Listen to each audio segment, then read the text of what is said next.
Funga Wari asibu thabirakpa Thoibi Khuman pathokjariba aihak Don Chanu.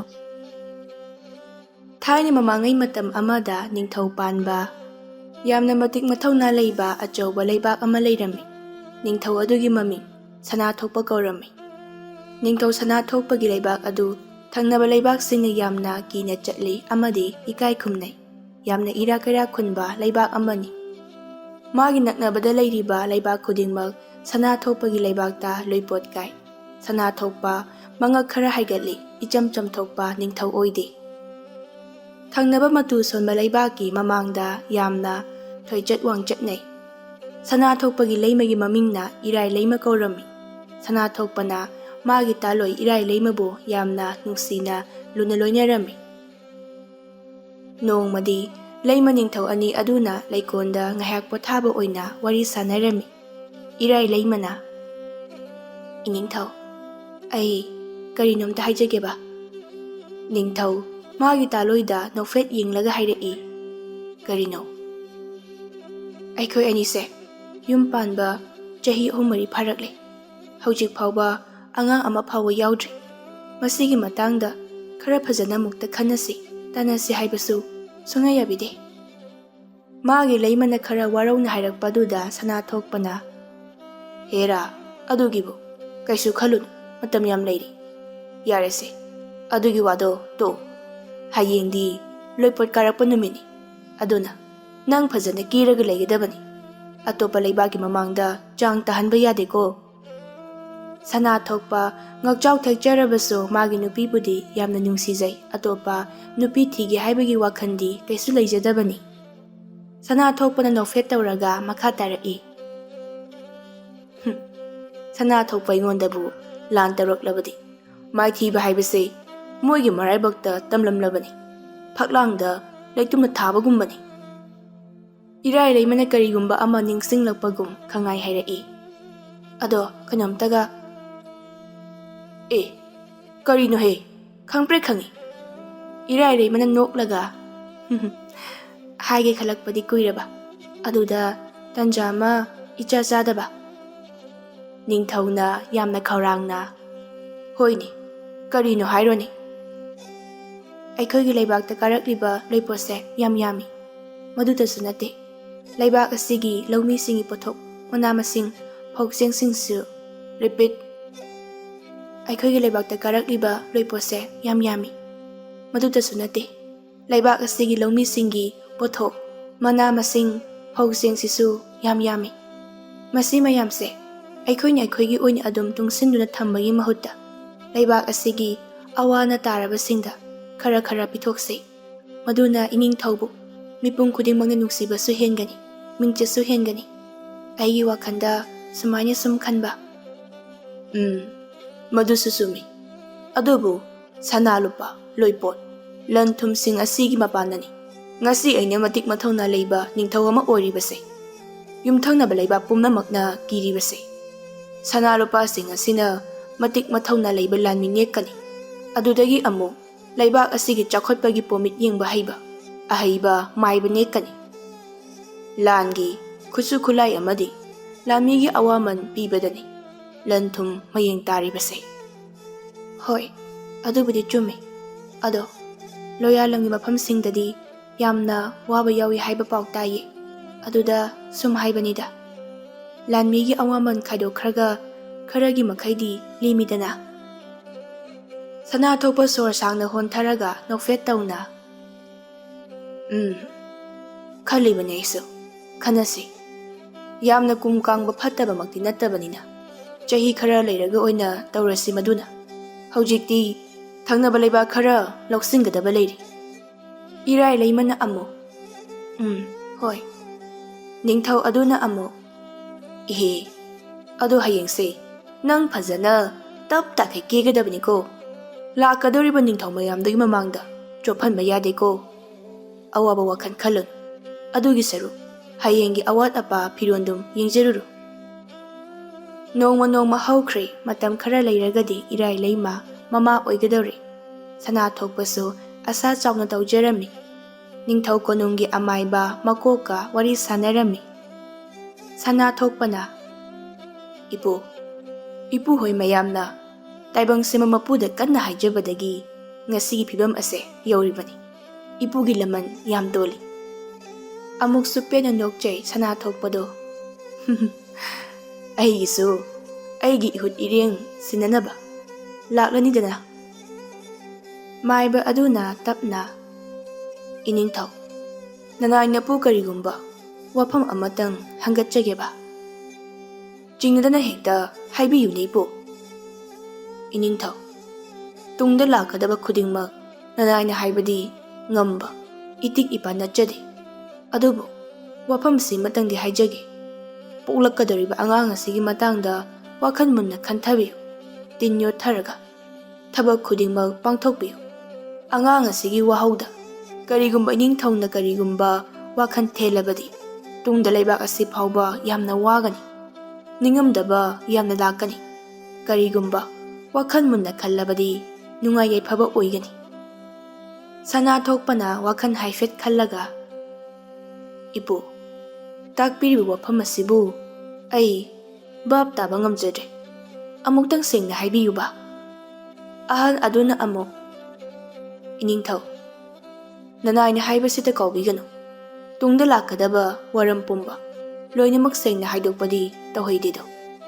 Mikup asidagi hauraga Iningthau pukning wakal phathabiyudo matam chuppada. Ningthau sana thokpa wafam asi magi leimadasu hairudre. Thoidokna lunasu khaludre. Matangi matung inay irai leima machanupa mapuklammi. Matam adu athengba ahingi matamni. Irai leimadi ngahek awapathaduna leihore. Mayok nabi amai bina puthorakle angang adu hairei. Iningthau masang mataw yamna phajaba angang nupa macha mapokle. Wa adu tabada ningthau adu yamna haraurami hairei asumna. Kuina icha yaudraba matung asida onthokna nungaireda. Ipu amaibagi wafam aduda aigi chanupi oigadra khalubani. Fare fare.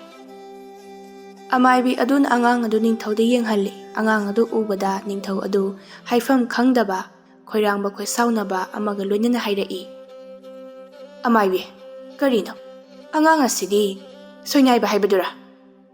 Amaibi na tapna hoi iningthau angang ase miga mimanaba haibadudi oidre. Adubu aina sum khanjabadadi angang ase matik mayai yamna lei. Magi mathauna magi maguntana leibak asibu yamna chauna kanma ngamgani. Amaibi wafam adu tadi ningthau adu yam sauna. Yare angang asibu tawsinaba wahaina thagatrabasu nangi awaman chauna pigani. Angang ase irai leimana ukhrabra.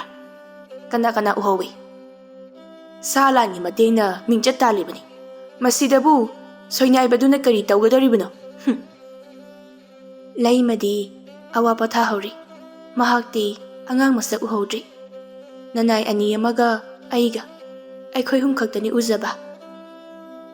Yumthangnaba leibak singna asuk yamna ikai khumnariba. Ningthau aigi soinaibi icha. Yaroi madu ai yaba ngamloi.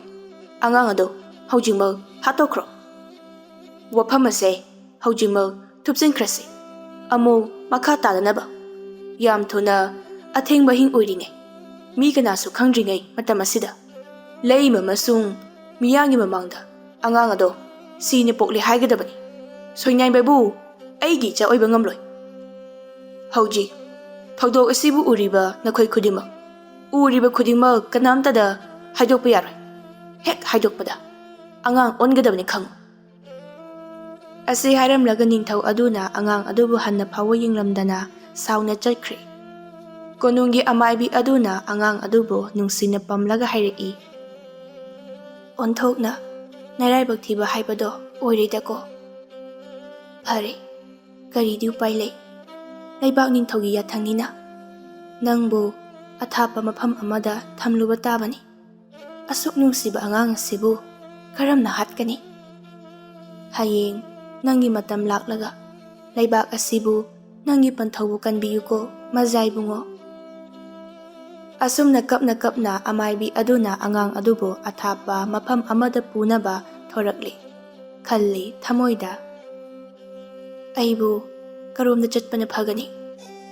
ꯂꯝ ꯌꯥꯝꯅ ꯂꯥꯞꯈ꯭ꯔꯕꯗꯤ, ꯅꯣꯡꯉꯥꯟꯕꯅ ꯑꯃꯨꯛ ꯍꯥꯟꯈ꯭ꯔꯕꯗꯤ, ꯃꯤꯅ ꯑꯃꯨꯛ ꯎꯈ꯭ꯔꯒ, ꯐꯔꯦ, ꯃꯐꯝ ꯑꯁꯤꯗꯒꯤ ꯈꯔ ꯂꯥꯞꯅ ꯂꯩꯕ ꯑꯊꯥꯞꯄ ꯈꯨꯟ ꯑꯃ ꯇꯥꯕ ꯇꯨꯔꯦꯟ ꯑꯁꯤꯗ ꯑꯣꯏꯅ ꯍꯦꯛꯇ ꯊꯥꯗꯈ꯭ꯔꯒꯦ꯫ ꯑꯁꯨꯝꯅ ꯑꯃꯥꯏꯕꯤ ꯑꯗꯨ ꯃꯊꯟꯇ ꯁꯒꯣꯜ ꯇꯣꯡꯗꯨꯅ ꯇꯨꯔꯦꯟ ꯃꯄꯥꯟ ꯇꯝꯅ ꯂꯥꯛꯂꯦ꯫ ꯇꯨꯔꯦꯟ ꯃꯄꯥꯟ ꯌꯧꯔꯗꯨꯅ ꯑꯉꯥꯡ ꯑꯗꯨꯕꯨ ꯃꯃꯜ ꯌꯥꯝꯂꯕ ꯄꯥꯇ꯭ꯔ ꯑꯃꯗ ꯍꯥꯞꯂꯒ ꯇꯞꯅ ꯇꯞꯅ ꯊꯥꯗꯈ꯭ꯔꯦ꯫ ꯆꯠꯂꯣꯀꯣ ꯃꯖꯥ ꯏꯕꯨꯡꯉꯣ, ꯋꯥꯈꯜ ꯊꯦꯟꯕ, ꯅꯪꯒꯤ ꯑꯄꯣꯛꯄꯒꯤ ꯂꯃꯟ ꯁꯤꯡꯕ ꯉꯝꯕ ꯑꯣꯏꯌꯨꯀꯣ꯫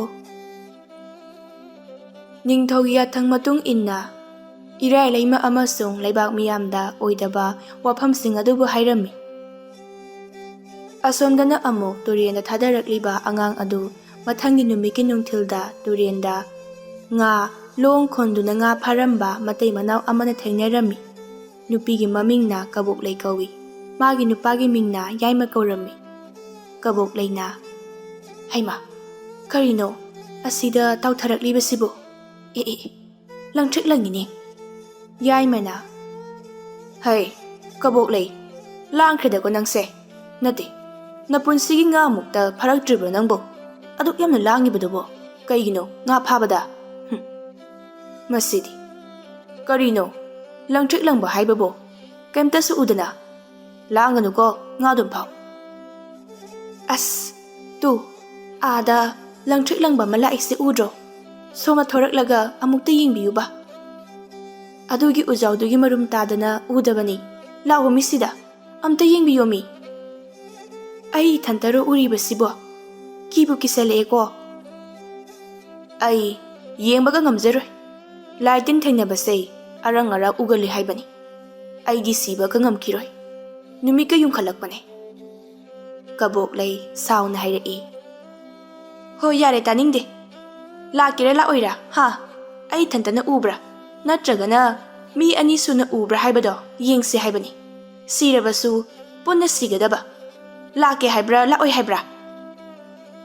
ꯌꯥꯏꯃ ꯅꯣꯛꯂꯒ ꯃꯥꯒꯤ ꯇꯨꯡꯒꯣꯜ ꯑꯗꯨꯗ ꯉꯥꯗꯨ ꯍꯥꯞꯆꯤꯜꯂꯒ, ꯍꯣꯏꯍꯦ ꯂꯥꯛꯀꯦ, ꯀꯔꯤꯅꯣ ꯈꯪꯗꯦ꯫ ꯉꯥ ꯌꯥꯝꯅ ꯂꯛꯄꯗꯨꯗ ꯈꯤꯇ ꯂꯧꯔꯛꯈꯤꯒꯦ ꯇꯧꯕꯅꯤ, ꯃꯁꯤ ꯅꯨꯄꯤꯁꯤꯗꯤ꯫ ꯌꯥꯏꯃꯅ ꯂꯥꯛꯄꯒ ꯑꯉꯥꯡ ꯑꯗꯨꯅ ꯇꯥꯎꯊꯔꯛꯂꯒ ꯃꯣꯏꯒꯤ ꯃꯅꯥꯛ ꯌꯧꯔꯛꯄꯒ ꯃꯄꯥ ꯆꯥꯅꯈ꯭ꯔꯦ꯫ ꯀꯕꯣꯛꯂꯩ ꯉꯛꯅ, ꯍꯩꯃꯥ, ꯑꯉꯥꯡꯅꯤꯅꯦ꯫ ꯌꯥꯏꯃꯅꯁꯨ, ꯑꯣꯟꯊꯣꯛꯅ ꯅꯨꯡꯁꯤꯈ꯭ꯔꯦꯗ ꯃꯁꯛ ꯑꯁꯦ꯫ ꯀꯕꯣꯛꯂꯩꯅ ꯑꯉꯥꯡ ꯑꯗꯨ ꯇꯞꯅ ꯄꯝꯈꯠꯄꯤꯔꯝꯃꯤ꯫ ꯃꯇꯝ ꯑꯗꯨꯗ ꯎꯔꯛꯏ, ꯍꯩꯃꯥ, ꯅꯨꯄꯥ, ꯑꯉꯥꯡ ꯑꯁꯤꯗꯤ ꯃꯤꯒ ꯃꯤꯃꯥꯟꯅꯗꯕ ꯃꯥꯜꯂꯤꯅꯦ꯫ ꯑꯣ, ꯃꯁꯛꯅ ꯃꯁꯛ ꯅꯨꯡꯁꯤꯔꯤꯕ꯫ ꯑꯣꯟꯊꯣꯛꯄꯅꯤꯗ, ꯑꯩꯈꯣꯏꯒꯤꯗꯤ ꯏꯆꯥꯁꯨ 3 ꯂꯩꯔꯤ꯫ ꯑꯉꯥꯡ ꯑꯁꯦ ꯌꯣꯛꯅꯤꯡꯕ ꯀꯅꯥ ꯀꯅꯥꯅꯣ ꯍꯪꯂꯒ ꯌꯣꯛꯍꯟꯈ꯭ꯔꯁꯤꯔꯣ? ꯃꯗꯨ ꯇꯧꯔꯣꯏꯁꯤꯗ꯫ ꯃꯤꯅ ꯄꯥꯝꯗ꯭ꯔꯕꯗꯤ ꯀꯝꯗꯧꯅꯤ? ꯑꯉꯥꯡ ꯂꯂꯣꯟꯕ ꯇꯥꯗꯨꯅ ꯇꯣꯛꯀꯅꯤ꯫ ꯑꯗꯨꯒꯤ ꯁꯔꯨꯛ ꯑꯩꯈꯣꯏ ꯑꯅꯤꯅ ꯌꯣꯛꯂꯁꯤ꯫ ꯃꯕꯨꯛ ꯊꯣꯛꯀꯤ ꯃꯆꯥꯕꯨ ꯑꯁꯨꯝꯅ ꯍꯨꯟꯗꯣꯛꯄ ꯉꯝꯕ ꯃꯈꯣꯏꯒꯤ ꯃꯐꯝꯗ ꯄꯔꯥ ꯑꯃ ꯇꯝꯕꯤꯁꯤ꯫ ꯂꯥꯛꯎ ꯀꯥꯔꯁꯤ꯫ ꯍꯣꯏꯗ, ꯑꯁꯨꯛ ꯅꯨꯡꯁꯤꯕ ꯑꯉꯥꯡ ꯑꯁꯤꯕꯨ ꯌꯣꯛꯊꯣꯛꯑ ꯂꯣꯏꯔꯦ꯫ ꯃꯌꯨꯝ ꯌꯧꯔꯛꯂꯦ꯫ ꯃꯇꯩ ꯃꯅꯥꯎ ꯑꯅꯤꯗꯨ ꯃꯆꯥꯅꯨꯄꯥ ꯑꯇꯣꯝꯕꯗꯨ ꯁꯨꯃꯥꯡ ꯃꯆꯤꯗ ꯁꯥꯟꯅꯔꯝꯕꯗꯒꯤ ꯃꯃꯥ ꯂꯥꯛꯄꯗꯨ ꯎꯕꯗꯒꯤ ꯄ꯭ꯔꯞ ꯄ꯭ꯔꯞ ꯆꯦꯟꯊꯣꯔꯛꯂꯒ ꯍꯔꯥꯎꯅ ꯃꯥꯡꯒꯣꯟꯗ ꯑꯣꯟꯁꯤꯟꯗꯨꯅ ꯂꯥꯎꯔꯛꯂꯝꯃꯤ꯫ ꯏꯆꯦ, ꯏꯆꯦ, ꯏꯃꯥꯁꯦ ꯉꯥ ꯑꯆꯧꯕ ꯑꯃ ꯐꯥꯔꯛꯂꯦ꯫ ꯉꯥ ꯑꯆꯧꯕ ꯑꯃ ꯄꯝꯃꯒ ꯂꯥꯛꯑꯦ, ꯇꯨ ꯌꯦꯡꯉꯣ ꯇꯨ꯫ ꯑꯁꯤ ꯍꯥꯏꯔꯝꯂꯒ ꯆꯦꯟꯊꯣꯛꯈ꯭ꯔꯦ ꯑꯉꯥꯡ ꯑꯗꯨ꯫ ꯑꯁ, ꯀꯨꯏꯔꯦꯗ ꯉꯥ ꯑꯆꯧꯕ ꯆꯥꯗꯕ, ꯉꯁꯤꯗꯤ ꯉꯥ ꯑꯆꯧꯕ ꯊꯣꯡꯕ ꯆꯥꯔꯅꯤ꯫ ꯑꯉꯥꯡ ꯑꯗꯨꯅ ꯃꯃꯥꯒꯤ ꯃꯅꯥꯛ ꯌꯧꯁꯤꯜꯂꯛꯄꯗ ꯎꯔꯦ ꯄꯝꯂꯤꯕꯗꯨ ꯏꯉꯛ ꯉꯛꯅ꯫ ꯏꯃꯥ, ꯑꯉꯥꯡ ꯃꯆꯥꯅꯤꯅ꯫ ꯂꯣꯡ ꯈꯣꯟꯕꯗ ꯌꯥꯎꯔꯛꯏꯔꯣ? ꯑꯇꯣꯝꯕ, ꯇꯨꯃꯤꯟꯅ ꯑꯃꯨꯛꯇ ꯂꯩꯌꯨꯁꯦ, ꯂꯥꯡꯒꯅꯨꯀꯣ꯫ ꯃꯥꯡꯒꯣꯜ ꯌꯧꯔꯦ꯫ ꯃꯆꯥꯁꯤꯡꯗꯨ ꯂꯣꯏꯅ ꯆꯦꯟꯊꯣꯔꯛꯂꯦ ꯃꯃꯥ ꯃꯄꯥ ꯍꯜꯂꯛꯄ ꯑꯗꯨꯗ꯫ ꯑꯗꯨꯕꯨ ꯑꯄꯤꯛꯄ ꯑꯉꯥꯡ ꯑꯗꯨ ꯎꯕꯗ ꯃꯈꯣꯏ ꯃꯌꯥꯝ ꯃꯥꯅ ꯊꯣꯛꯄ ꯄꯉꯥꯡꯇ ꯉꯥꯡꯅꯩ꯫ ꯃꯆꯥꯅꯨꯄꯤ ꯑꯍꯜꯅ, ꯏꯃꯥ, ꯀꯔꯥꯏꯗꯒꯤ ꯑꯉꯥꯡꯅꯣ ꯁꯤꯕꯣ? ꯑꯩꯈꯣꯏꯅ ꯌꯣꯛꯑꯗꯣꯏꯔꯣ? ꯅꯨꯄꯥ ꯌꯥꯏꯃ ꯑꯗꯨꯅ ꯑꯃꯨꯛ ꯍꯥꯏꯔꯛꯏ, ꯏꯃꯥ, ꯇꯨꯔꯦꯟ ꯃꯄꯥꯟꯗ ꯂꯩꯔꯝꯃꯤꯔꯣ? Karaida leiremino sibo? Atomba aduna amo. Is nate kaisu. Mi long khonbada yarakpa sibo. Ising manungdagini nga maraktagini khangbra. Mama na noklaga. Aikoina yokpirasira. Mingonda pithokrasira. Atomba aduna satlauna. Piruise tale yam nungsiye nanause. Aiga sanaminanaba nana oirese. Piruise ima. Ningay oina tawrakle. Ima, aidi haisini piba yaroiko. Yaroiko. Mapa na amo. Aikoi gidi. Noy mayam leresidi. Yengu.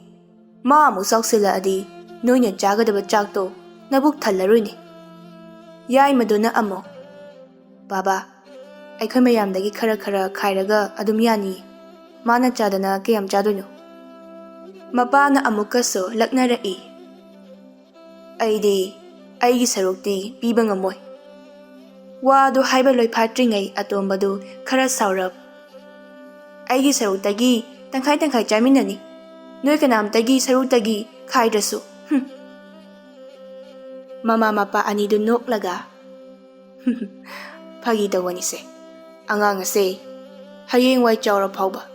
Noy nungsinana leiminagadabani ko. Maabo ayopani haibase khanghanba yade ko. Asumna mama amadi angang singdo loina changkhri. Mapadudi phamlaga wakhan khallaga lehori. Onthokpani dago. Kayada pukchen pikliba miyoibano. Angang asigi maranbu karino. Phari. Aigi angamba thakta. Isa sakna yokkani. Chahi ahumari haukhri asomda ningthau kononglomdasu. Amuk ani suba oina soida ngamdaba machanupa ama pokli. Madugi mayam pumnamak harauba phongdoknari. Aduga amuksu ngasai matay manaw aduna yokchaba angang adusu soingai jarabasu yamna nungsiba haibadu oiri. Mamingna pumnamaktagi nungsiba phajaba heli haiduna thoiba kaurami. Nongmasu mayamba atonbaduga sumang maton aduda harauna sanarami hairai. Taton, aigi khongse Jesu yaudana chatpa ngamkhigadro. Amadusu maya higalaga khumlai. Aisu nang dongna piingaida. Adumai tawramini. Chawra pharaktoni. Kaim khalunuse adugibu. Adudagi amu makha tana sanakhri. Ingkholda thabak suriba matay manaw ani aduna angang anidugi waridu tabada mittagi pi takhiba khangaude. Nupi aduna hairai. Mapa Laira jarabasu. Aigi chasing asigi mama oiba phangjabase. Aise kayada laibak pharabano. Nupa aduna amo. Aigi chasing se atang mangaktani. Ningthogi machana karisu hindi. Macha ahalna tanjaduda kaurai chak chanaba. Baba, ima, chak loire. Chak charasi lao khara thuna. Ai hauji chak topaga injing majatoni ko. Lao sasat. Atomba, thoiba, lao. Asumna makhoi chak chaminari, thoiba na. Iche, injing bado, aisu yengbo laki. Horene, ngaktang leiraga lao. Haujiktagi sum chatlabadi, wani bako. Haujik chak to toogane, ngahak phajana tumtho. Aduga irujaba loiraga, chara wantho. Aduga ne, tayaiga, nga lawbo oina yengbo lau ko. Thoiba yam harau jerami. Hoi iche. Atonba aduna amo. Iche, aisu yorakidana. Lau kaino, hima. Atonba aduna amo. Aibudi panbiraktabaduda. Asumna chak chabadu prabrap loisingkri. Machesu injing machatkri. Thoiba na. Ima, aise sak phajabra. Horen ichegi manang chatpada mini aise sakthi harakadra. Mama na karimata khumba nangdringai mayamba yaimana. Aikhoi thoiba bu kanana thi harakene. Thoiba peri. Nahan nupi amana haire. Atomba duna amo. Kanai nupi. Nupi haidi ahalla laisabira maura. Kamain hairaiba. Thoibi tapna. Angangnena tugajay. Misu mandi. Soinaiba angang nang aswayda handou hairaiba. Mamana marak thattuna. Is, icha Thoibada, moina adumaina hairiba. Phai, madugi nupido, tap takai phudatke. Lao lao, imaga tumarasi, lao. Horene, nachegi nga loba chappa thengkhrani. Ngaihak leiraga machegi inchingphamda makhoi nupa macha humdu chatminarami. Yaimagi lengjumna Thoibadu haptuna chatlami. Mayamba atomba aduna Thoibagi chaisu du paiduna makhoi lakminari. Mi yamlabadi wa yamlabadi wakai yauraki. Inchinglibi mache ahal Thoinugi manak yaudringai laisabi aribi mitlawbina Thoibi ubada hairai. Masigi kulakpa angangse amuk thengnari. Dawa khara yadringai sida. Tanja aduda Thoibaga mayamba yaimadugadi wari sa saduna chatkibana tahaudre atomba aduna tahaubani. Kari tawgadabano khangde yamnadi sauninglammi wakhan khalli. Masigi khumu thopise ising hek kauthabu. Aibu kanamtadi domningkhreda. Aibu kadawsige. Aikhoi Thoibabu khulakpa kaina. Angang asina mangonda kadawrageba. Khoidawse. Amthokna sawatkreda.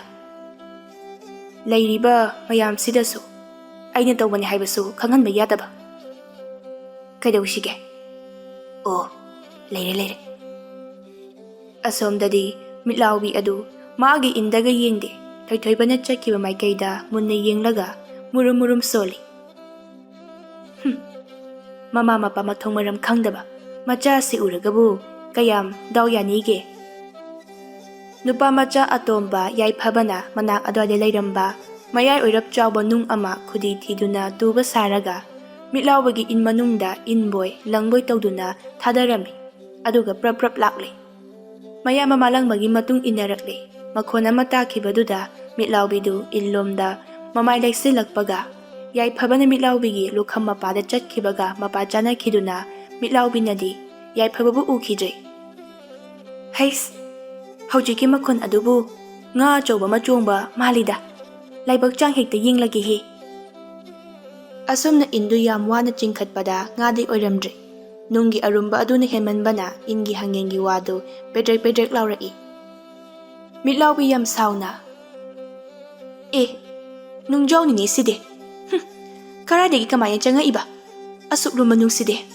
As, khoidokse biri hek sawgali. Masigi angangse hek thengnaraba. Dawse sungya yaroiba.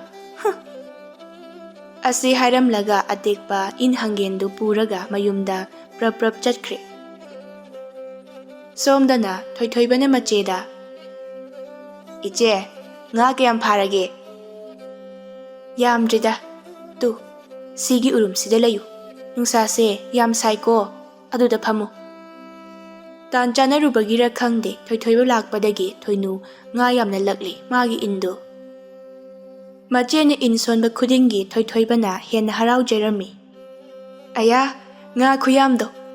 Yam phajai, langtrik langiko. As, iche, indo haigalano, sasa tharo. Machena noklaga. Karigino harisibo. Adubura, indo dumaina kuini haigaladi, nga singdo, migi inda, lonya chenkhrani. Machena noklaga. Hoini he, chumine. Aduda, nungsisina uru ungbasida. Nga se, sasat lawbado, yadaba. Adugini. Lori, amuk tharagi. Yai maduna amo. Iche, nga se yamadi yami. Ado yondiro. Thoibasu yoksila e. Iche, ayi sarukti yonthokpiyo. Aidi chararoi.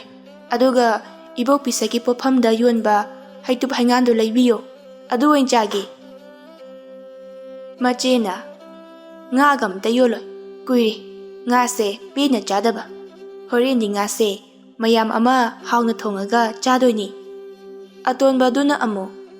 As, hoida, yolaroisi. Cheng phoksu adum leiri. Mana masing haira hauri. Horendi nga do kharayamna thongsi che. Yai maduna mathwai khara nungaitana. Ngado yondradi horen Thoibi haingansidi kamai tawdoiba machena nga yondrabasu laitho loire kaino ngasaido ibok pisakto masu nupigini haiduna nga khara lawkhibani maduga hekta onaradabani machegi wadu tabada nupa macha ahumdo yamna harawrami machena amukso makha tarai langanu ko langanu inching phamda yam langbase nga lakte ko numina mayum changlamda yorakpa adudadi inching lambasing adu mayum chatnaba thorang tawnarami Thoibadi yamna nungairuramali chatningdabagi hairei iche numit tabasu natri numisu lairi ngayaktang sonkisiba machena noklaga numise mayum changkhidore aduna ngam tala aroi nongma amu ngantana la ase nga la aroi haidi kamai khangino nachinthinu aina haiba yarodogi hagi torido khangi haima chinthi banatiye tu nungsa se loin changkhidore aduna nga sainkhai nungsa yaiba thora amba nga singdo loini mayumda changnakhri hayeng moina nungsa yaiba thorakpada amuk pharaseba Thoiba tapna amo o aikhoina nungtin sanaraga numidang waram yumda halakpa adugumbani mani aduga chap mani kaimte khetnade adudi ai lampakta sanaba chatpa kijarebo aina nungtin sanaba chatpada aibu hingchabasingna amu mana chanaba phakido mansilebo iche aikhoina nga phabadona machega mayamba anigadu nokle mayamba yai maduna hairei adunani lampakta sanaba chatkanu yumda sumangda oina adum sanau harido Thoiba peri ai hayengkhai yumda adum sanarani lampakta sanaba chatlaroi asumna makhoi wari saduna mayumda hanminarakle mayum yorakpaga mapana kadai icha Thoibado waramlani lao pamge mukta macha nupina is aidi nga mayam se lawbigadra hairaga laibak yam phaiko ngangse Thoibasu mapada amukke henne kesili baba yam waye nungsa su yam sai humang su yam sawi tumningingo ai mama na nga singdu loksili aduga aima yamini he macha nupina amo ima ibok pisagi pafamda amta chatpiyo ngasai nga khra lawkhibani numidang wairam koithoro haibani adudo Thoibagi haingan oina lawbiro mama na Thoiba chalusilao nangi apamba khanjaru lao mayamba anidusu lake haiduna ningai tawbadagi pulap inaduna chakhre mapana machanupi thoinuda ibema nga singsidi onthokna yamkhreda nga singsidi khara yonthokadra thoinuna tapna baba yolarogeda horeni nga se khariam thongagi aduga arimba teisina yaithoagi mapana amo hoida phare adumai taw adudi thongadaba singdo ipa sembiraklage thoinuna amuk tapna mi haifet yenglaga baba aina khanghoba matam angang oiringe aikhoi Thoibabu yumasida purakdringe matam duda aikhoi se yam waramba maliko aigi wakhanara haibadi khangdi nga thongba chabadi lairadana nga faraga cheng phauga onaba ngaktani ado baba aikhoi Thoiba lakpadagi daw khara yarakpa malimi law ubadasu mi lawsan pi khraga phanayam adum lemi phau cheng watrabanina nga sisu pharaga yondrasu yare adum chaba phangli mapana amu makha samtharai namaga aikhoi anisu adumaina hainaribanine khalibani mapa chanariba oirajala khangdreda cha Thoibi baba mamangaidagi hauna babaga imagadi yam kana thabak inkhang honarai adubu honajamandi kaya phanglaktaba aring puthaba mali aikhoi Thoiba thengnaraga maga puna wata padaba oina leiminaro haiduna tamlamba mali aduda tahi cha Thoibi Horen numidang chak toklaga nungaiba paw amasu tamdoribani. Kadai ngado ipa sembirurage. Tanja aduda konthongda mamana ngang duna changlaknamme. Nangbu dumanya tawnu haribase kayaragno aina haribase lam henganu ko nang mathangda adumain tawrakladi chakamta pijaroidabani. Mapana haima kadawragene hainga laiba chakraga harau lakadra hairaga karino namana cha tawra iduna ho maching phatkidraba maningi tomjagi machanupado se nachanupato masina kinna anirak ahumlak thiliba aisu uhodre somda haingando leiringaida. Mapana ingangakna haima karigino dude.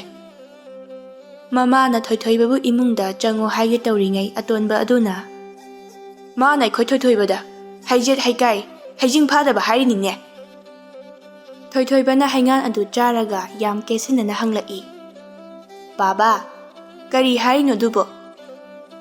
Hera kaisu nateda apikpa angang haibanida yarese chaibirunu chada lam helabadi phusano aigi wadi. Mingondabu adumaina haiba haunabro. Hera ipana yai phuzilui bungo. Manaw nupada adumaina nganglaga tumina taraga laithokadro. Hera mamana mata amani niside macha se mi phunarubagi chaigadra hairaga insiline. Magi nupana amukso makhatara ichana karimta sulandi ichana phunaba hawasu nate aranba amata su yaudana hekta chaiba yabro. Macha nupi thoinunaso ima yare se to nga thongmase harau chase chaibirunu. Noi nupa ahumni amada mine usitaba haurakpada noi ahum pulap changdana phugadaba. Noine ngamaga halakadabani ko minadi ngamhanba yade ko. Mamana amu haima noi napana sasidi kano matawina aidi nahan ke khangdina. Mapadi nokthoraqlei. Aduni nachene harise chap manai aisu. Thoibana iche ai horen nga thongba yam chage ko tachoga tatongada khanaba haurakpa mi phunaba ngamnaba. Lawa changasi.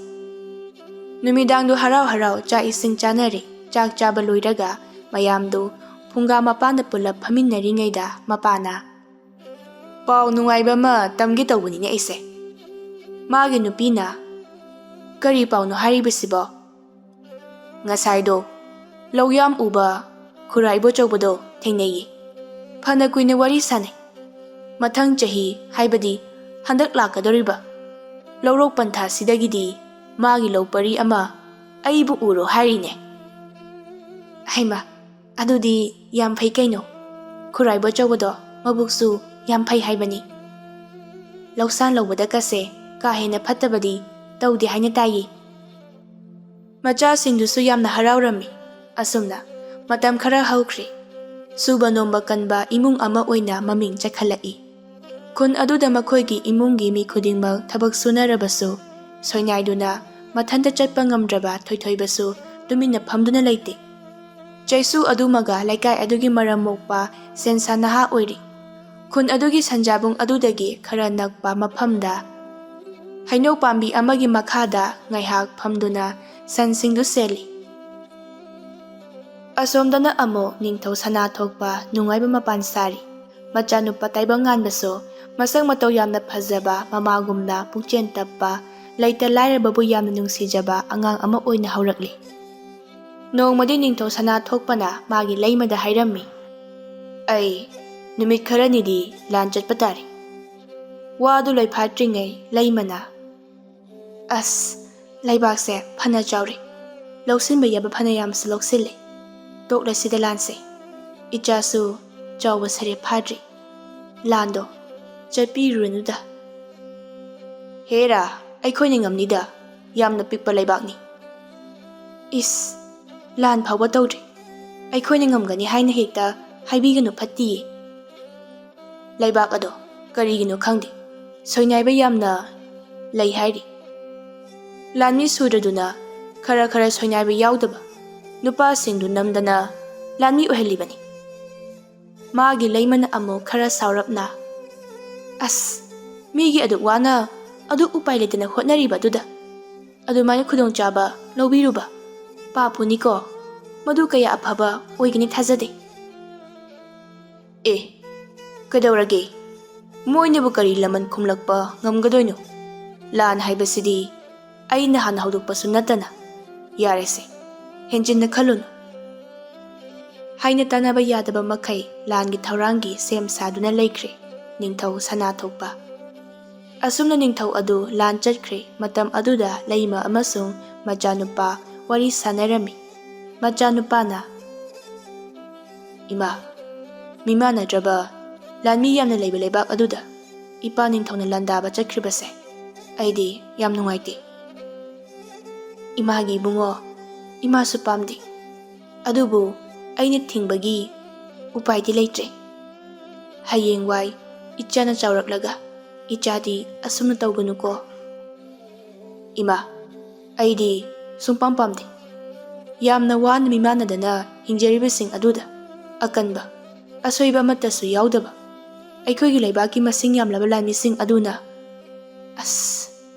ꯑꯩ ꯌꯥꯝ ꯅꯨꯡꯉꯥꯏꯇꯦ꯫ ꯅꯨꯃꯤꯠ ꯏꯀꯨꯏ ꯀꯨꯏꯗꯅ ꯅꯤꯡꯊꯧ ꯁꯅꯥꯊꯣꯛꯄ ꯑꯁꯣꯟꯕ ꯂꯩꯕꯥꯛꯇ ꯂꯥꯟ ꯇꯧꯕ ꯆꯠꯈꯤꯕ ꯑꯗꯨ ꯂꯥꯡꯉꯝ ꯐꯤꯔꯥꯟ ꯊꯦꯠꯇꯨꯅ ꯍꯜꯂꯛꯂꯤ꯫ ꯂꯥꯟ ꯃꯥꯏ ꯄꯥꯛꯄꯒꯤ ꯍꯔꯥꯎ ꯃꯊꯣꯏ ꯀꯥꯔꯝꯃꯤ꯫ ꯂꯩꯕꯥꯛ ꯃꯤꯌꯥꯝꯒꯤ ꯃꯔꯛꯇꯁꯨ ꯍꯟꯗꯛꯀꯤ ꯂꯥꯟꯒꯤ ꯃꯑꯣꯡ ꯑꯁꯤ ꯄꯦꯟꯗꯕ, ꯁꯥꯎꯅꯤꯡꯕ ꯑꯗꯨꯃꯛ ꯌꯥꯎꯏ꯫ ꯑꯗꯨꯕꯨ ꯀꯔꯤꯗꯤ ꯎꯄꯥꯏ ꯂꯩ? ꯅꯤꯡꯊꯧꯒꯤ ꯑꯅꯤꯡꯕ ꯑꯄꯥꯝꯕ ꯀꯅꯥꯅꯕꯨ ꯌꯦꯠꯂꯨꯒꯅꯤ?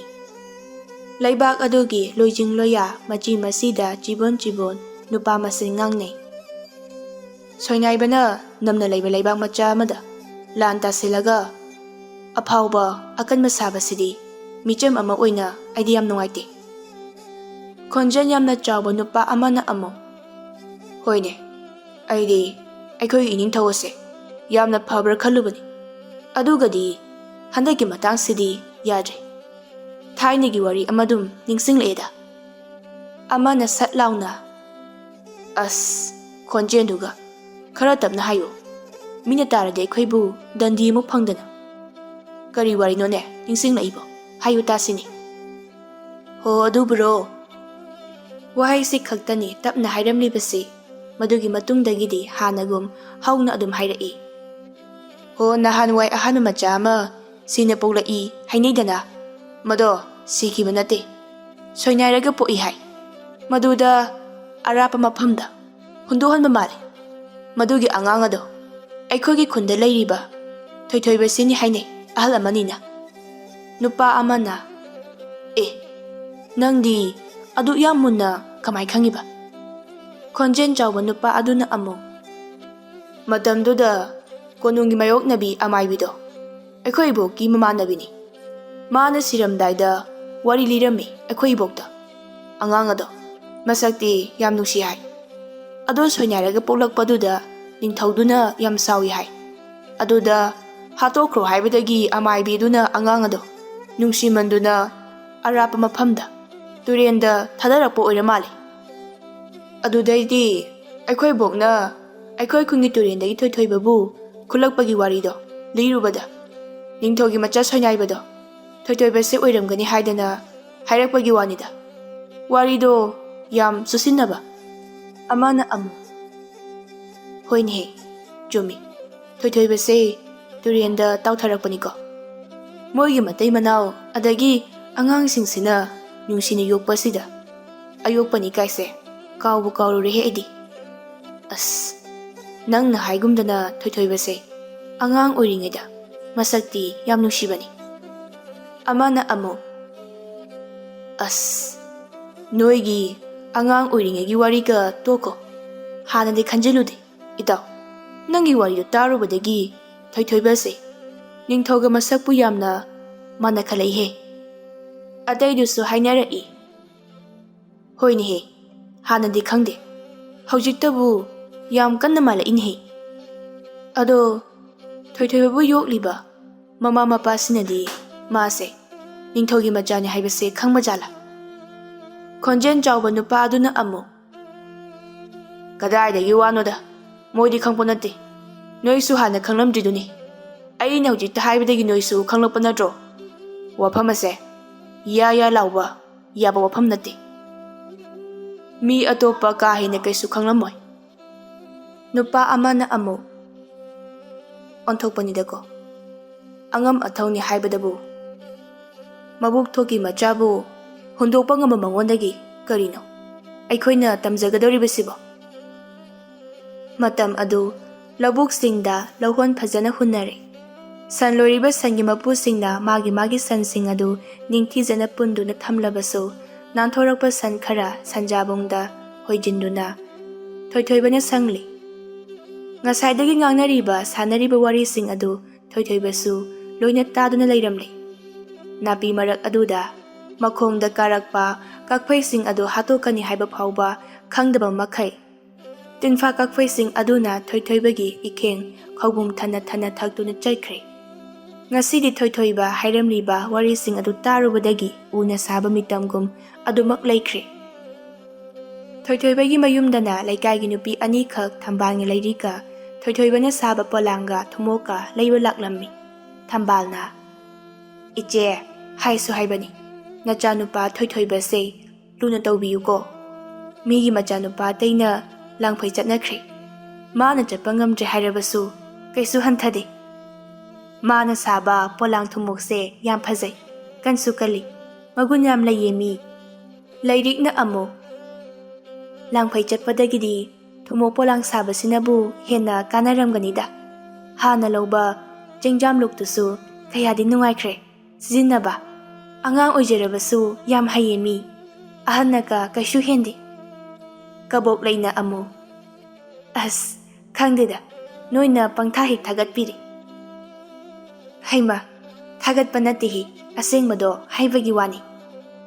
Asumna wari sanaduna polang leiraba matung thambanga leirikasu chatkre.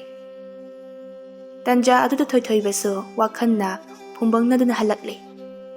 Amukta oiraktaba mawong magi halakliba matau adu ubada mamana pakhatna.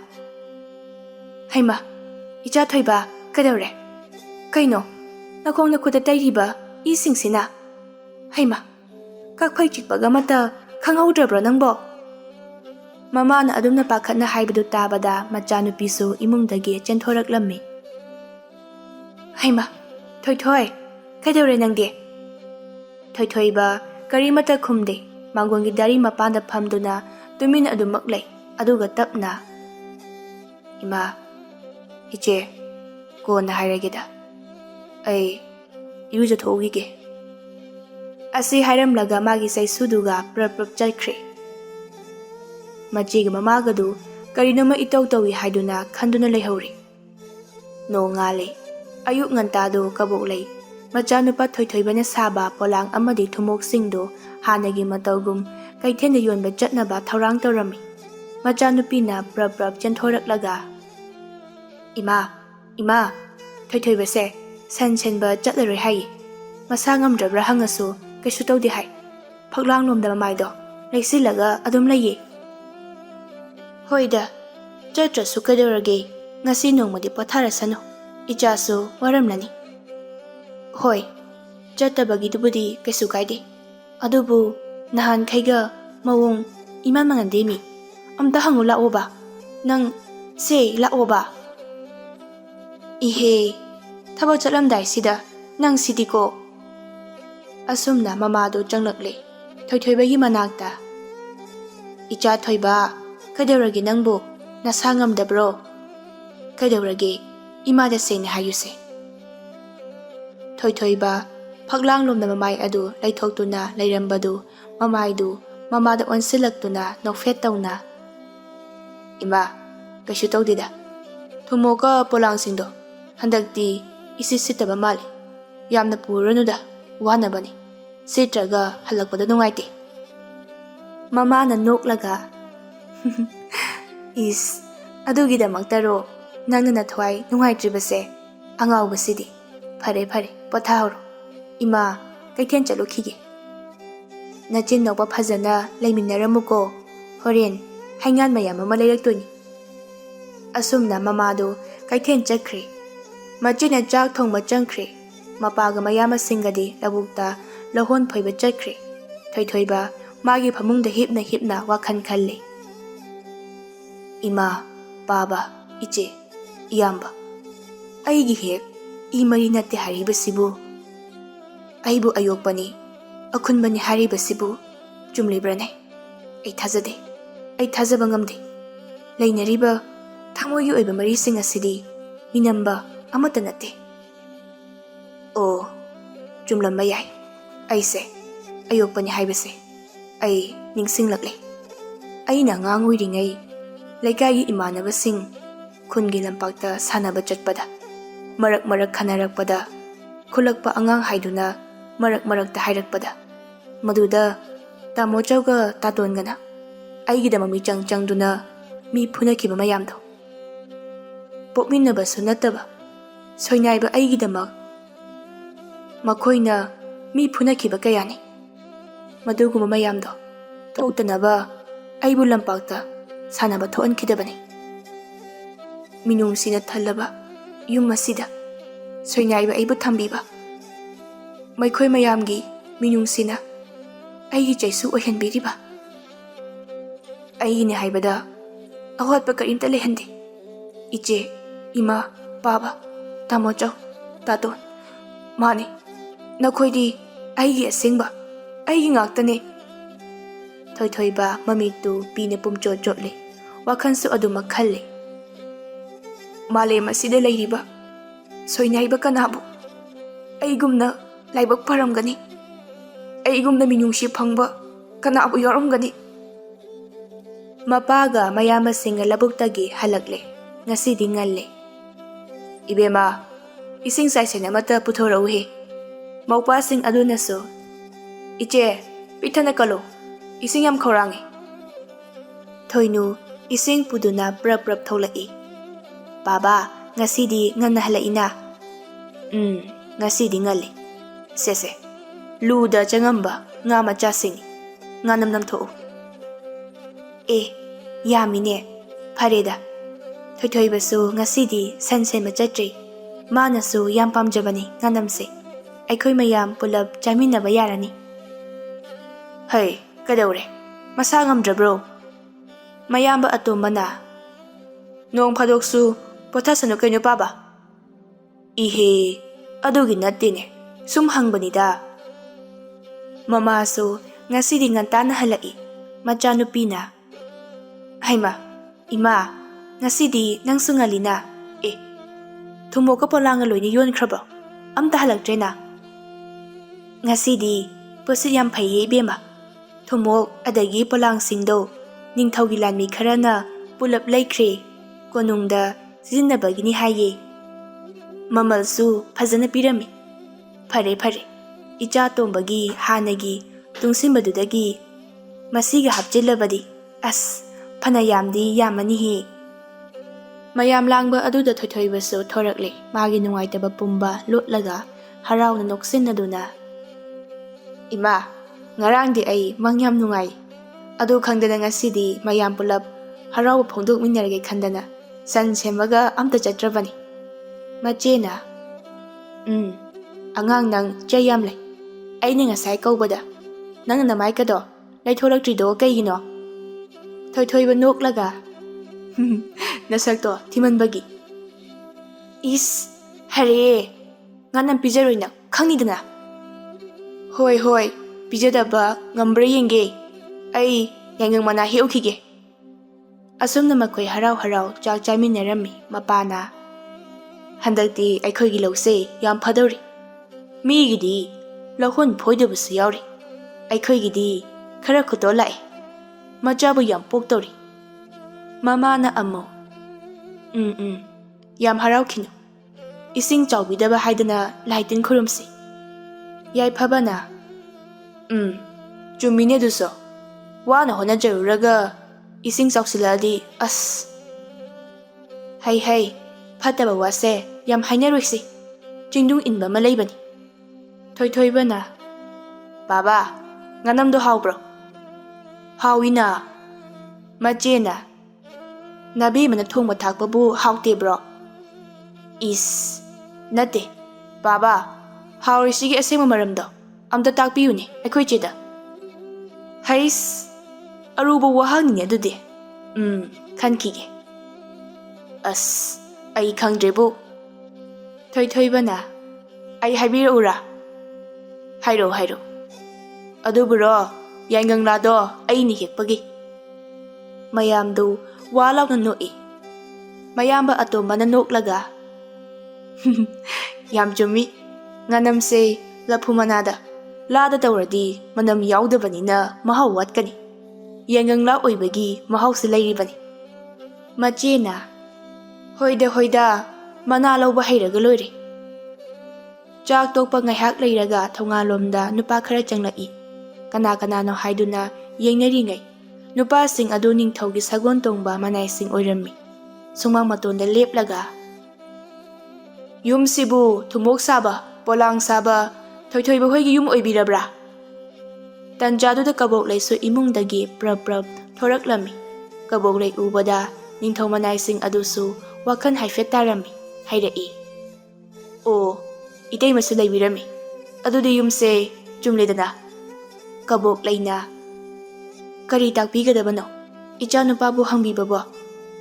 ꯃꯅꯥꯏꯁꯤꯡ ꯑꯗꯨꯅ ꯃꯈꯥ ꯇꯥꯔꯛꯏ. ꯉꯁꯥꯏ ꯑꯩꯈꯣꯏꯅ ꯂꯩꯖꯈꯤꯕ ꯊꯨꯝꯃꯣꯛ ꯑꯃꯗꯤ ꯄꯣꯂꯥꯡꯁꯤꯡꯗꯣ ꯑꯩꯈꯣꯏꯒꯤ ꯏꯅꯤꯡꯊꯧ ꯑꯃꯗꯤ ꯂꯩꯃꯅ ꯌꯥꯝꯅ ꯄꯥꯝꯖꯔꯨꯔꯦ. ꯑꯗꯨꯅ ꯏꯇꯩꯃꯒꯤ ꯏꯆꯥꯅꯨꯄꯥ ꯊꯣꯏꯊꯣꯏꯕꯗꯣ ꯀꯣꯅꯨꯡꯗ ꯆꯠꯇꯕ ꯌꯥꯗ꯭ꯔꯦ. ꯏꯅꯤꯡꯊꯧꯅ ꯋꯥꯔꯤ ꯈꯔ ꯁꯥꯟꯅꯅꯤꯡꯉꯤ ꯍꯥꯏꯔꯛꯏ.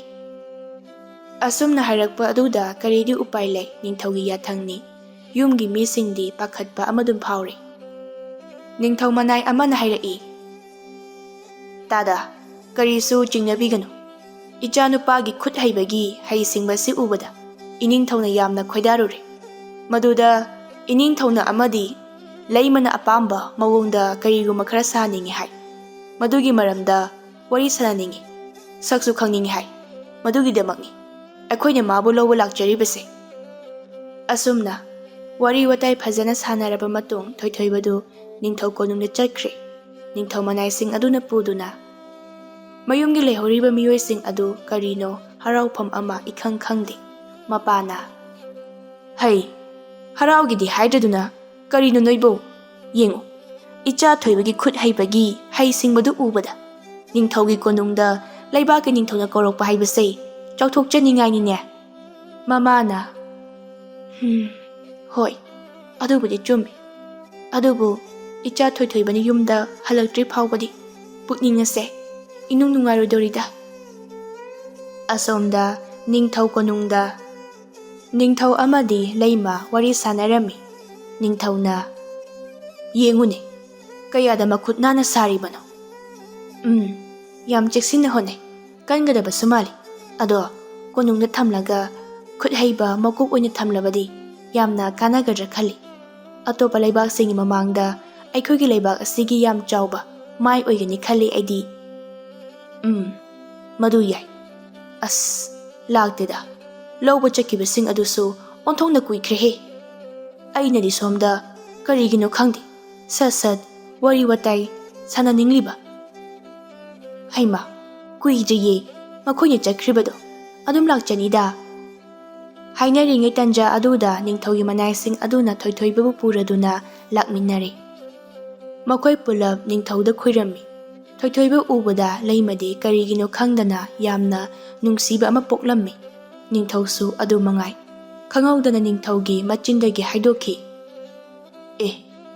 ꯑꯩꯗꯤ ꯃꯤꯌꯥꯏ ꯆꯜꯂꯕ ꯅꯠꯇ꯭ꯔꯒ ꯑꯍꯜ ꯑꯣꯏꯔꯕ ꯃꯤ ꯑꯣꯏꯔꯝꯒꯗ꯭ꯔꯥ ꯈꯜꯂꯨꯔꯦ.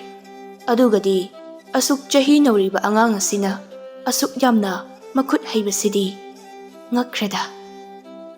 ꯂꯩꯃꯒꯤ ꯋꯥꯈꯜꯅ ꯑꯃꯨꯛ ꯑꯣꯟꯊꯣꯛꯅ ꯅꯨꯡꯁꯤꯈ꯭ꯔꯦꯗ ꯑꯉꯥꯡ ꯑꯁꯤꯗꯤ. ꯀꯔꯤꯅꯣ, ꯑꯁꯨꯛ ꯀꯨꯏꯕ ꯃꯇꯝ ꯑꯁꯦ ꯂꯩꯕꯥꯛ ꯁꯤꯟꯕ ꯊꯨꯡꯅ ꯀꯣꯏꯔꯨꯔꯦ.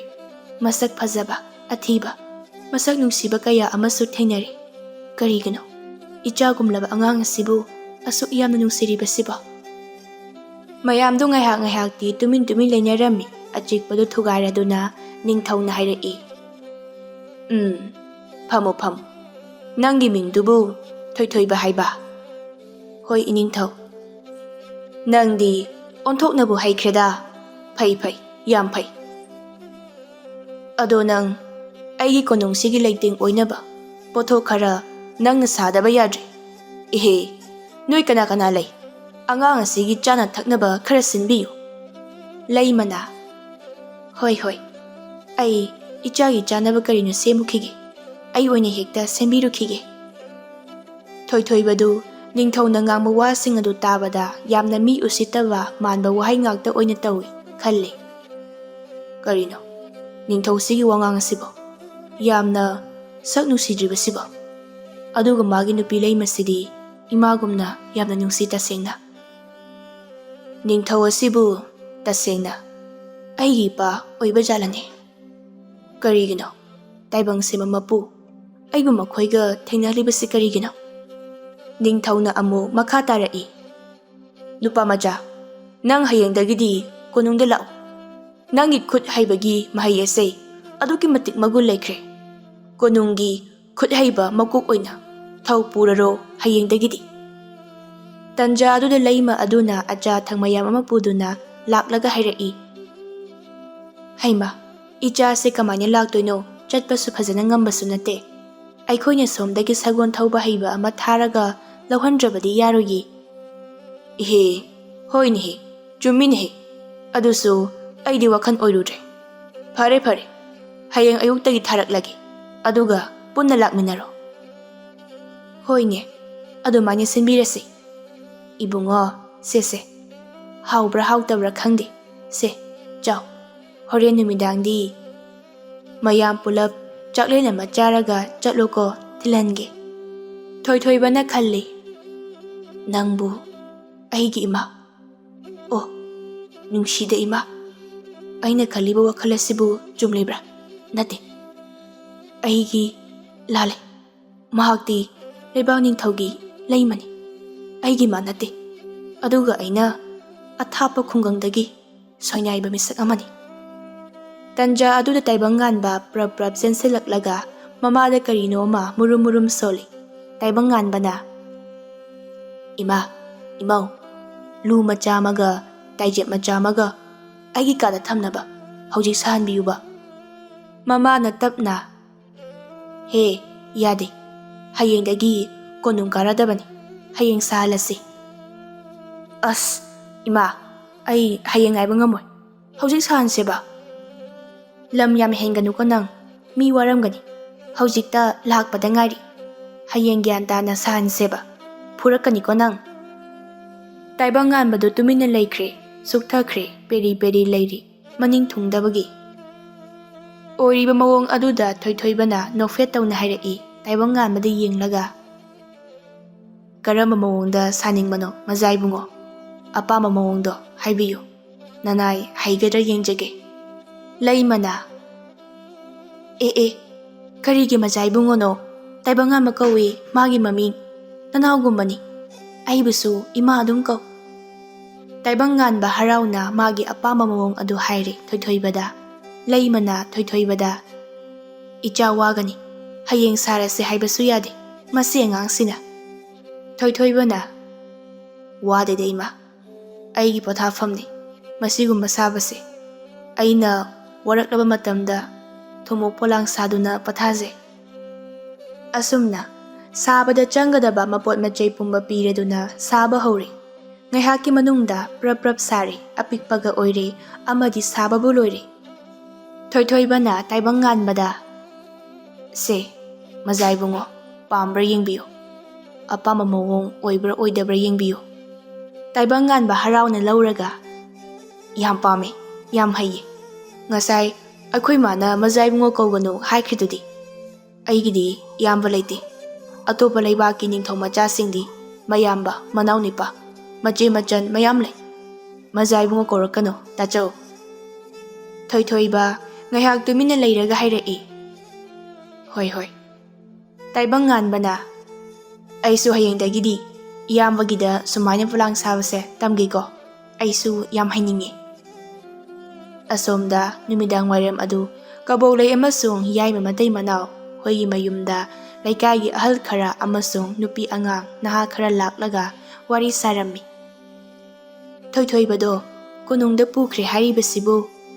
ꯑꯃꯅ ꯑꯃꯨꯛ: ꯑꯩꯗꯤ ꯑꯍꯥꯟꯕꯗ ꯄꯥꯈꯠꯂꯨꯔꯦ, ꯑꯗꯨꯒꯗꯤ ꯃꯤ ꯏꯁꯨ ꯊꯣꯏꯊꯣꯏꯕꯗꯣ ꯃꯥꯒꯤ ꯈꯨꯠꯁꯥ ꯍꯩꯕ ꯃꯔꯝ ꯃꯣꯛꯄꯒꯤ ꯅꯤꯡꯊꯧꯅ ꯀꯧꯕ ꯑꯣꯏꯔꯝꯃꯤ꯫ ꯑꯍꯜ ꯑꯃꯅ ꯑꯃꯨꯛ ꯐꯩ ꯑꯗꯨꯒꯅꯦ ꯋꯥ ꯑꯃꯒ ꯍꯥꯏꯒꯦ꯫ ꯑꯁꯨꯝꯅ ꯂꯝꯍꯥꯡꯗ ꯍꯨꯟꯗꯣꯛꯂꯝꯕ ꯑꯉꯥꯡꯁꯤꯡ ꯑꯁꯤ ꯑꯐꯥꯎꯕ ꯑꯣꯏꯒꯜꯂꯤ ꯍꯥꯏꯅꯕ ꯑꯃꯗꯤ ꯂꯩꯕꯅꯤꯀꯣ꯫ ꯃꯁꯦ ꯀꯅꯥꯒꯤ ꯃꯆꯥ ꯃꯁꯨꯅꯣ ꯍꯥꯏꯕ ꯑꯁꯦꯡꯕꯁꯦ ꯁꯨꯡꯈꯪ ꯈꯪꯈꯤꯗ꯭ꯔꯦꯀꯣ꯫ ꯀꯕꯣꯛ ꯂꯩꯅ ꯍꯣꯏ ꯈꯪꯈꯤꯗ꯭ꯔꯦ, ꯍꯧꯖꯤꯛꯇꯤ ꯑꯩꯒꯤ ꯏꯆꯥ ꯑꯇꯣꯟꯕ ꯑꯣꯏꯔꯦ꯫ ꯅꯍꯥꯟ ꯅꯣꯡꯃ ꯊꯣꯏꯊꯣꯏꯕꯒꯤ ꯃꯔꯝꯗ ꯋꯥꯔꯤ ꯁꯥꯅꯈꯤꯕ ꯅꯨꯄꯥ 3-4 ꯑꯗꯨꯁꯨ ꯌꯥꯎꯔꯝꯃꯤ꯫ ꯃꯈꯣꯏꯒꯤ ꯃꯔꯛꯇꯒꯤ ꯋꯥꯔꯤ ꯈꯪꯕ ꯑꯗꯨꯅ ꯃꯌꯥꯝ, ꯑꯩꯒꯤꯁꯦ ꯋꯥꯀꯥꯏꯗꯤ ꯅꯠꯇꯦ, ꯑꯩꯅ ꯇꯥꯖꯕ ꯋꯥꯔꯤ ꯑꯃꯈꯛ ꯂꯤꯖꯒꯦ꯫ ꯑꯁꯨꯝꯅ ꯃꯍꯥꯛꯅ ꯅꯍꯥꯟ ꯅꯣꯡꯃ ꯆꯤꯡꯌꯥꯗ ꯂꯤꯈꯤꯕ ꯋꯥꯔꯤ ꯑꯗꯨ ꯂꯤꯔꯝꯃꯤ꯫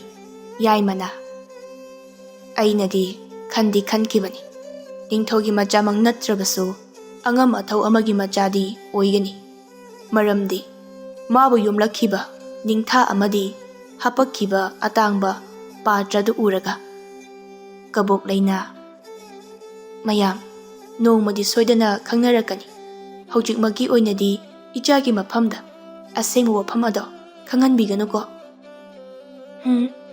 ꯅꯤꯡꯊꯧꯅ ꯃꯆꯥꯒꯤ ꯑꯁꯦꯡꯕ ꯃꯁꯛ ꯈꯪꯂꯕ ꯖꯥꯠꯂꯥ? ꯃꯗꯨꯅ ꯅꯝꯊꯥꯛ ꯇꯧꯗꯨꯅ ꯀꯣꯅꯨꯡꯗ ꯀꯧꯔꯤꯕ꯭ꯔꯥ?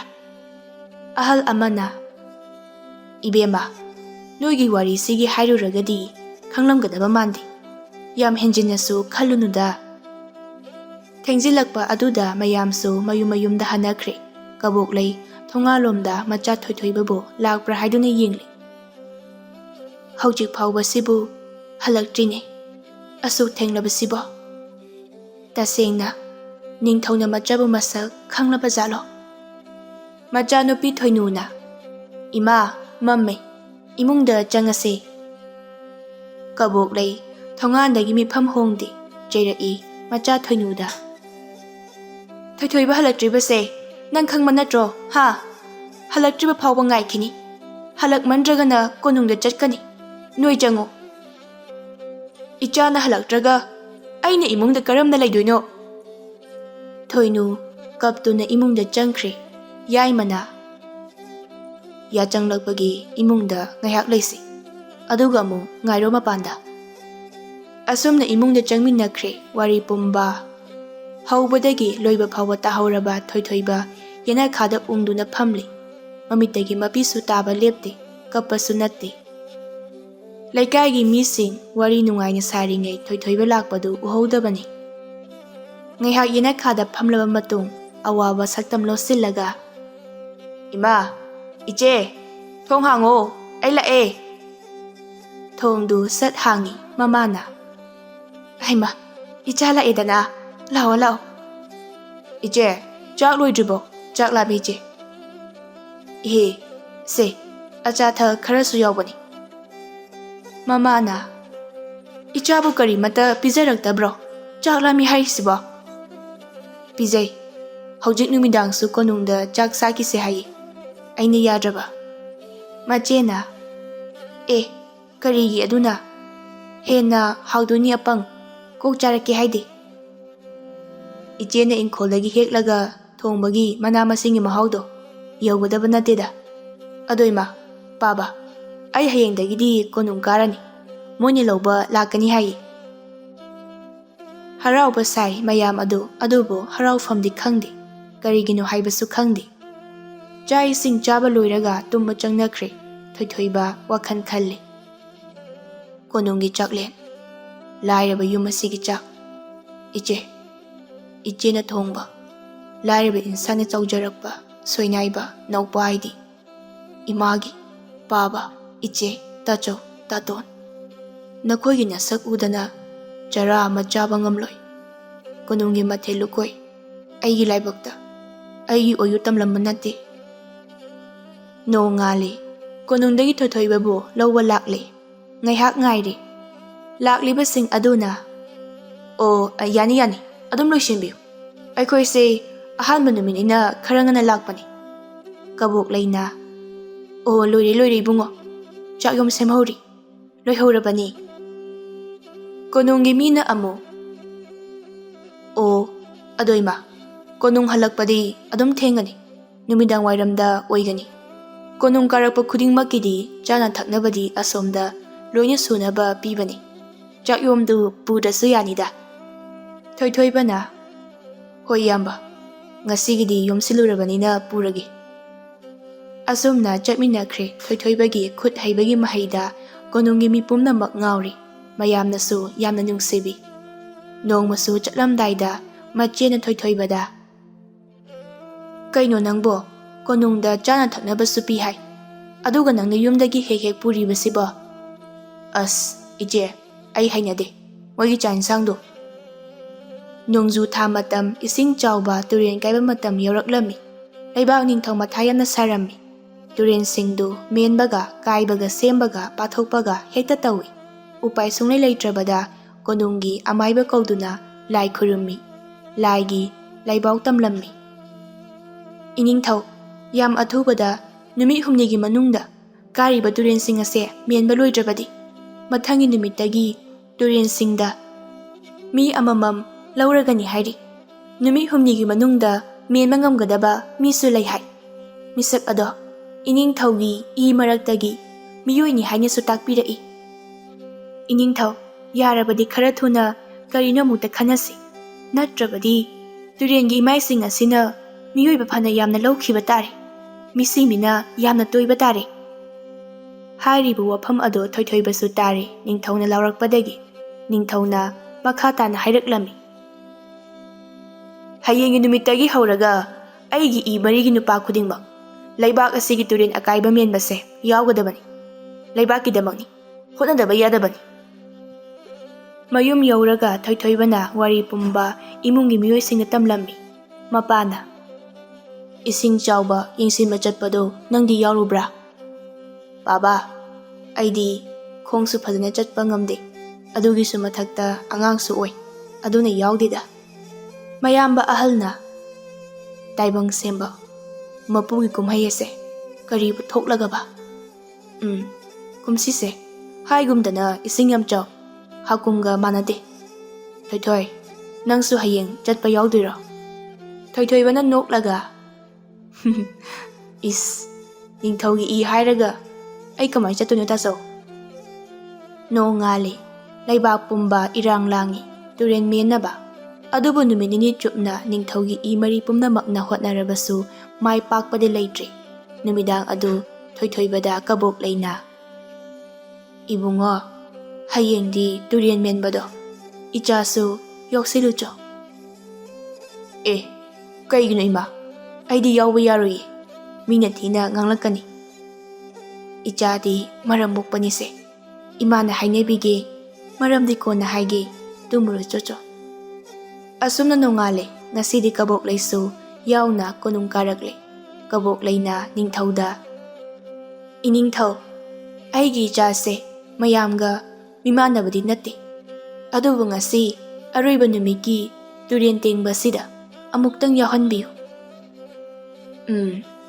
ꯑꯩ ꯋꯥꯈꯜ ꯃꯥꯡꯂꯤ꯫ ꯌꯥꯔꯦ ꯐꯔꯦ, ꯌꯥꯗ꯭ꯔꯦ ꯐꯔꯦ, ꯌꯥꯎꯁꯤꯜꯂꯨ, ꯌꯥꯎꯍꯜꯂꯨ꯫ ꯑꯁꯨꯝꯅ ꯊꯣꯏꯊꯣꯏꯕ ꯃꯃꯥꯅ ꯌꯥꯏꯐ ꯃꯥꯡꯒꯣꯟ ꯄꯤꯗꯨꯅ ꯇꯨꯔꯦꯟ ꯃꯦꯟꯕ ꯆꯠꯄ ꯌꯥꯎꯈ꯭ꯔꯦ꯫ ꯃꯆꯥꯅ ꯆꯠꯄ ꯃꯐꯝ ꯈꯨꯗꯤꯡ ꯃꯃꯥꯁꯨ ꯏꯅꯩ, ꯃꯆꯥꯒꯤ ꯆꯩꯁꯨ ꯑꯣꯏꯅ꯫ ꯑꯉꯛꯄꯅꯤ, ꯊꯣꯏꯊꯣꯏꯕꯅ ꯇꯨꯔꯦꯟ ꯑꯀꯥꯏꯕ ꯃꯦꯟꯕ ꯍꯧꯔꯛꯂꯤ꯫ ꯋꯥꯆꯦꯠꯂꯣꯟ ꯁꯤꯟꯗꯨꯅ, ꯄꯩꯌꯥ ꯂꯩꯁꯤꯟꯗꯨꯅ ꯀꯗꯥꯏ ꯀꯗꯥꯏꯗꯅꯣ ꯄꯪꯂꯩꯇ ꯂꯩꯁꯤꯜꯂꯤ, ꯋꯥ ꯃꯄꯨꯝ ꯑꯃꯨꯛ ꯊꯦꯠꯆꯤꯜꯂꯤ꯫ ꯅꯍꯥꯟ ꯅꯨꯃꯤꯠ 2ꯗ ꯃꯦꯟꯕ ꯉꯝꯈꯤꯗꯕꯁꯤꯡ ꯑꯗꯨ ꯊꯣꯏꯊꯣꯏꯕꯅ ꯍꯣꯠꯅꯔꯛꯄꯗꯗꯤ ꯅꯤꯡꯈꯥꯏꯔꯛꯇ꯭ꯔꯤ꯫ ꯉꯔꯥꯡ ꯅꯍꯥꯟꯗꯤ ꯃꯦꯟꯕꯒ ꯅꯤꯡꯈꯥꯏꯕꯒ ꯇꯧꯕꯅꯤ, ꯑꯗꯨꯕꯨ ꯉꯁꯤꯗꯤ ꯀꯔꯤꯁꯨ ꯇꯧꯔꯛꯇ꯭ꯔꯤ꯫ ꯑꯁꯨꯝꯅ ꯃꯊꯪ ꯃꯊꯪ ꯃꯦꯟꯕ ꯂꯣꯏꯁꯤꯜꯂꯛꯂꯦ꯫ ꯃꯌꯥꯝ ꯍꯔꯥꯎꯕ ꯐꯣꯡꯗꯣꯛꯅꯔꯤꯉꯩ ꯊꯣꯏꯊꯣꯏꯕꯅ ꯏꯃꯥ, ꯑꯩ ꯌꯥꯝ ꯋꯥꯔꯦ, ꯌꯨꯝ ꯆꯠꯂꯁꯤ ꯂꯥꯛꯑꯣ, ꯆꯥꯛꯁꯨ ꯌꯥꯝ ꯂꯥꯝꯃꯦ, ꯂꯥꯛꯑꯣꯕ꯫ ꯉꯥꯏꯈꯣꯅꯦ ꯅꯪꯕꯣ, ꯍꯥꯏꯔꯝꯈꯤꯁꯤꯅꯦ ꯑꯃꯨꯛꯇ꯫ ꯑꯁ,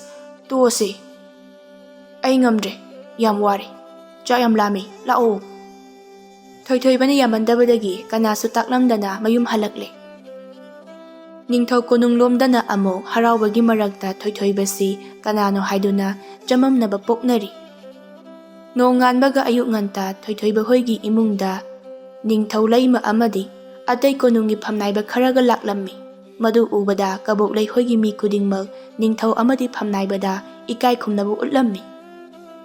Kabok leina Iningthau nanai aikhoibu ngakpiyu.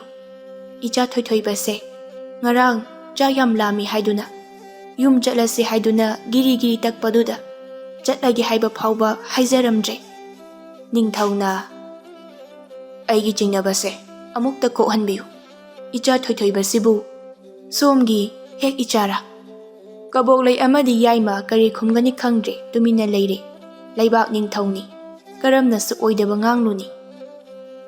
Yaimana aigi ibuk thoki icha natrabasu taibang sema mapuna aigi cha pumnamaktagi ahenba pumnamaktagi athoiba ama pibiki nongma. Konungi maibana suwari liri yaima matay manaw thoithoiba phangkiba mapham amadi mabu yumlakpa ningtha haplakpa patra puma puthoraktuna yengnari. Jumle mahak ningthau sana thokpagi ahanba phangjaba machanupa aduni. Maiba aduna Iningthau nanaibu matik chaba chairak pibiro. Ahal matamsu oiri. Ngasidi nakhoi pulap pullarido. Kayada nungairaba. Ipu adumna haibiganu. Karigi chairakno. Asuk nungsibai chabu kanbirambagidamakta. Ipubu hainingai leitana thagatchari. Laima yamna kappe. Iningthau aigi iphamda asuk chawna minambiribasibu ai tasengna pende. Ahanba phangjaba ichabu ithada amukta phauba konjaba phanghandana sire haijinbiba. Laimana machaba nungsina yengduna hairei.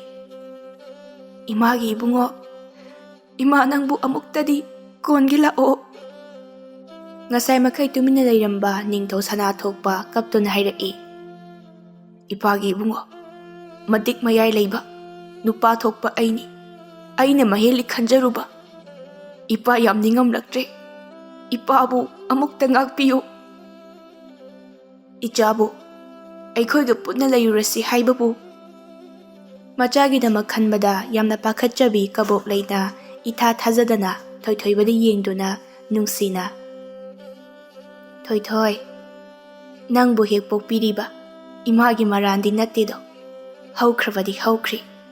Imagi manakta nungwai yaifana leiruro. Matam kharadi aikhoigi icha oine leiminare. Ichadi maram mukpani jojo napinaron hongdokluro.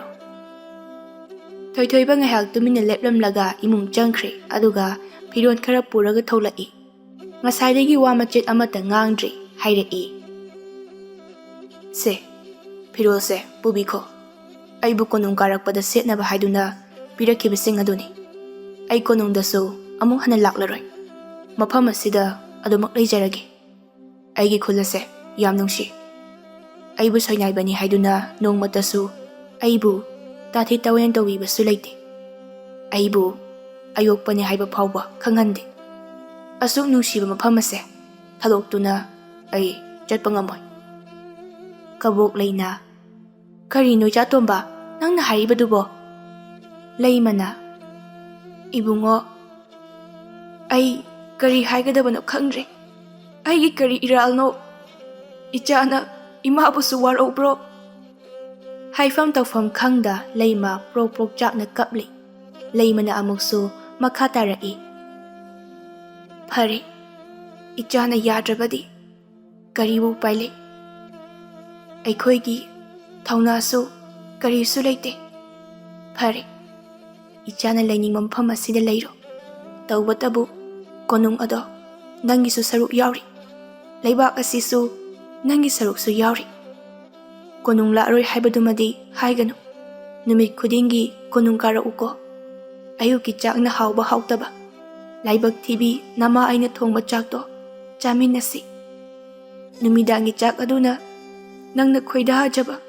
Imana thongba chakto hauna chaminoko. Nang konung laroi haibadumatangdi haiganuko. Ima khurumduna haijari.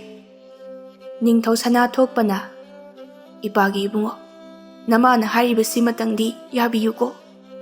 Kabok leina icha tomba nangbu hek pokpa imabu asumna kaphanba ꯍꯧꯅꯗꯦꯅꯦ ꯅꯪꯕꯣ ꯆꯠꯂꯣꯅꯦ ꯏꯕꯨꯡꯉꯣ ꯅꯪꯒꯤ ꯑꯋꯥꯠꯄ ꯑꯃꯠꯇ ꯂꯩꯔꯔꯣꯏ ꯅꯪꯕꯨ ꯐꯤꯕꯝ ꯆꯥꯗꯦ ꯍꯥꯏꯗꯨꯅ ꯎꯁꯤꯠꯇꯕꯁꯤꯡ ꯂꯩꯔꯤꯕꯁꯦ ꯂꯥꯟꯃꯤꯁꯤꯡ ꯑꯁꯤꯅ ꯅꯪꯒꯤ ꯉꯥꯛꯂꯧ ꯑꯣꯏꯒꯗꯧꯔꯤꯕꯅꯤ ꯅꯪꯒꯤ ꯑꯀꯤꯕ ꯑꯃꯠꯇ ꯂꯩꯔꯔꯣꯏꯗꯕꯅꯤ ꯊꯣꯏꯊꯣꯏꯕꯅ ꯀꯕꯣꯛ ꯂꯩꯗ ꯏꯃꯥ ꯑꯩꯅ ꯈꯖꯤꯛꯇꯪ ꯊꯦꯡꯅ ꯍꯜꯂꯛꯄꯗ ꯊꯣꯡꯒꯥꯟꯅ ꯃꯤꯐꯝ ꯍꯣꯡꯗꯕ ꯃꯈꯩ ꯌꯦꯡꯗꯨꯅ ꯂꯩꯕꯤ ꯏꯃꯥꯅ ꯑꯩꯕꯨ ꯆꯠꯂꯣ ꯍꯥꯏꯅ ꯇꯥꯜꯂꯕꯀꯣ ꯑꯉꯥꯡ ꯑꯣꯏꯔꯤꯉꯩ ꯃꯇꯝꯗ ꯂꯝꯄꯥꯛꯇ ꯁꯥꯟꯅꯕꯗ ꯈꯨꯜꯂꯛꯄꯅꯤ ꯍꯥꯏꯗꯨꯅ ꯂꯛꯅꯔꯛꯄꯗ ꯈꯨꯠꯇ ꯈꯨꯠꯂꯥꯏ ꯑꯃꯠꯇ ꯄꯥꯏꯗꯕ ꯇꯥꯆꯧꯒ ꯇꯥꯇꯣꯟꯒꯅ ꯑꯩꯒꯤꯗꯃꯛ ꯃꯤ ꯐꯨꯅꯈꯤꯕ ꯀꯌꯥꯔꯛꯅꯣ ꯈꯨꯠꯂꯥꯏ ꯌꯥꯎꯗꯕ ꯏꯌꯥꯝꯕꯅꯤꯅ ꯌꯦꯠ ꯑꯣꯏꯗ ꯂꯦꯞꯄꯤꯗꯨꯅ ꯑꯩꯒꯤꯗꯃꯛ ꯃꯤ ꯈꯠꯅꯈꯤꯕ ꯑꯩ ꯑꯁꯦ ꯑꯌꯣꯛꯄꯅꯤ ꯈꯨꯠꯂꯛꯄꯅꯤ ꯍꯥꯏꯕꯁꯦ ꯑꯩꯒꯤ ꯋꯥꯈꯜꯗ